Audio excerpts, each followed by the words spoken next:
Hello बच्चों, let's see this question.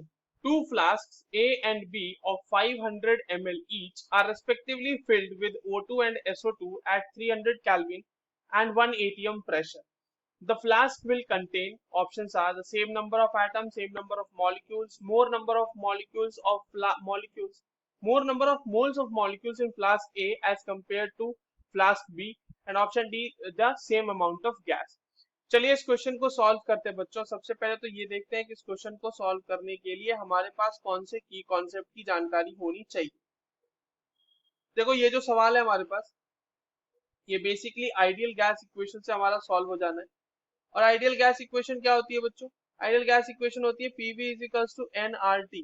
यहाँ पर से अगर आप नंबर ऑफ मोल्स का फॉर्मूला निकालो तो वो हो जाएगा पीवी अपॉन आर टी. अब एक बात देखिए, आपके पास क्वेश्चन में कहा गया है कि 300 केल्विन, 1 एटीएम प्रेशर और 500 ml का फ्लास्क है आपके पास.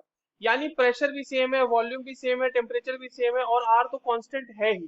तो अगर आपके पास P V and T are same तो उसके लिए क्या हो जाएगा बच्चों आपके पास, देन नंबर ऑफ मोल्स भी तो सेम होंगे ना, then N will be same. तो आपके पास जो ऑप्शन सी कह रहा है कि number of moles of molecules in flask A as compare to flask B ज्यादा है, ये गलत हो जाएगा. दोनों में सेम नंबर ऑफ मोल्स होंगे. ठीक है, तो सेम नंबर ऑफ, या फिर आप इसको इस तरह से लिखते हो कि number of moles of SO2 equals to number of moles of O2.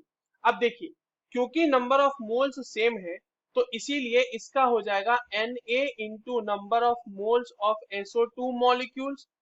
ठीक है, और इतना ही आएगा इसके लिए भी, Na into number of moles of O2 molecules. दोनों के नंबर ऑफ मॉलिक्यूल्स भी सेम होंगे.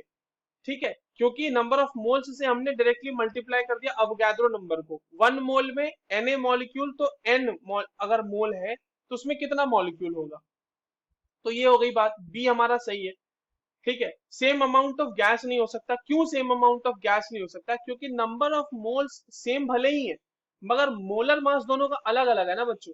तो मोलर मास अगर अलग अलग है तो गिवन मास भी दोनों का अलग अलग होगा, तभी तो सेम नंबर ऑफ मॉलिक्यूल्स आ रहे हैं. जैसे अगर मान लो दोनों का 1 ही मोल है तो SO2 का मोलर मास और O2 का मोलर मास अलग अलग है.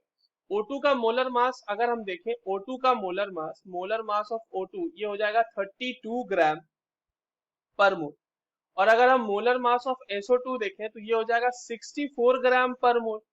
अब अगर मान लो दोनों का हमें एक एक मोल लेना है तो हमें SO2 का 64 ग्राम लेना होगा और O2 का 32 ग्राम लेना होगा. तो नंबर ऑफ मोल्स बराबर है मगर अमाउंट ऑफ गैस सेम नहीं हुआ, तो डी हमारा आंसर नहीं होगा.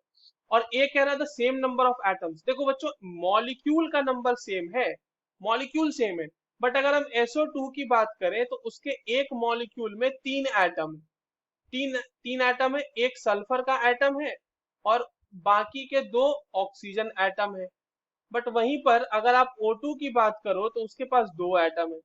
और अगर हमने नंबर ऑफ मोल्स से इसको मल्टीप्लाई कर दिया तो क्या आपको लग रहा है कि सेम नंबर ऑफ एटम आएंगे? नहीं आएंगे ना. SO2 में तो मल्टीप्लाइड बाय 3 होगा और O2 में मल्टीप्लाइड बाय 2 होगा और हमारे पास नंबर ऑफ मोल सेम है. तो एक्चुअल में ये 2 और 3 का रेशियो आ जाएगा इनके एटम का. ठीक है, तो नंबर ऑफ एटम्स भी सेम तो नहीं होंगे. So the correct answer for this question will be option B. I hope you understood this well. All the very best.